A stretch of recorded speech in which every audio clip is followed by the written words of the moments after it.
Shirlington was first developed in 1943 by Joseph Turner, known as the Shirlington Business Center. Shirlington is a combination of Shirley and Arlington because Shirlington is right next to Shirley Highway, Interstate 95 and 395. And from Route 7 to the Pentagon, that got built just 2 months before the Shirlington Business Center opened. People could just go right off the highway and go visit Shirlington and get their errands done. So Shirlington by the 1950s is really booming, and eventually they get a good anchor store, the Landsberg department store, and it became one of the largest shopping complexes in the area. People no longer had to go into downtown because they could get the same conveniences right next door. So in the 1980s, there was a major renovation of Shirlington, and that started to attract new businesses. WETA is one of those. WETA started as the dream of our founder, Mrs. Elizabeth Campbell, who was a retired school teacher in the early 1950s. And all across the country, this notion of educational television was starting to bloom. And the FCC actually started to allocate a channel per market for educational television. WETA ended up with Channel 26. The first broadcast was October 2nd, 1961.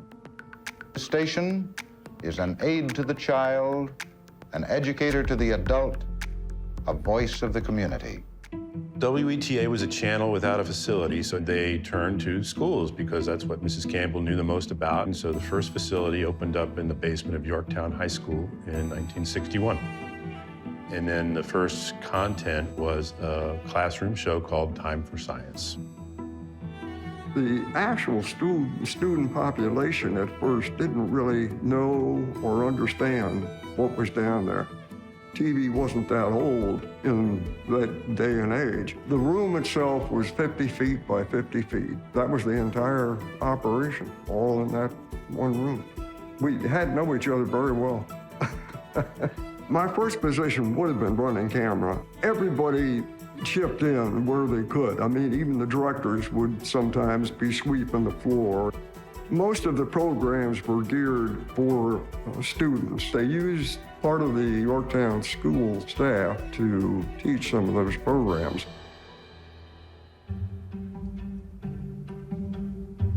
When the station started in the early 60s, there was a legitimate need to bring a balanced, value-neutral assessment of Washington, D.C. politics. So we created a political news roundup that was to be recorded and aired on Fridays at the end of the week, and that show became Washington Week, and that show still exists to this day. So WETA, up until about 1970, was a local venture only, and then Watergate happened. This entity that we had built called N-Pact, they decided to do coverage of the Watergate hearings, gavel to gavel, morning to evening.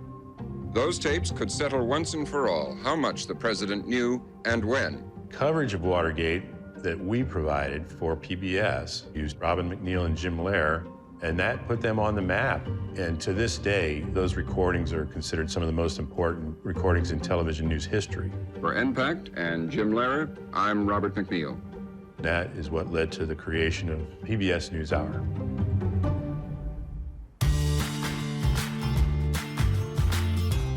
So here we are in the year 2025. We still have Channel 26, but we also have 4 additional channels.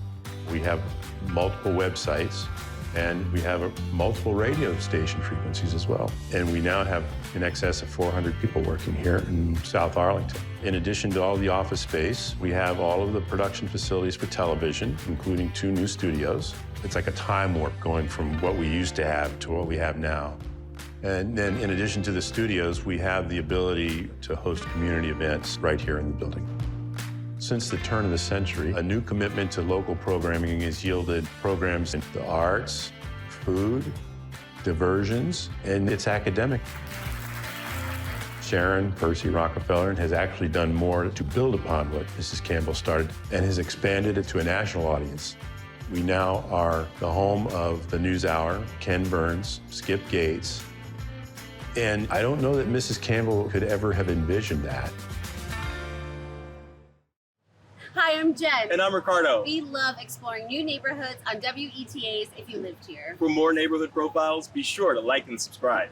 Thanks for watching.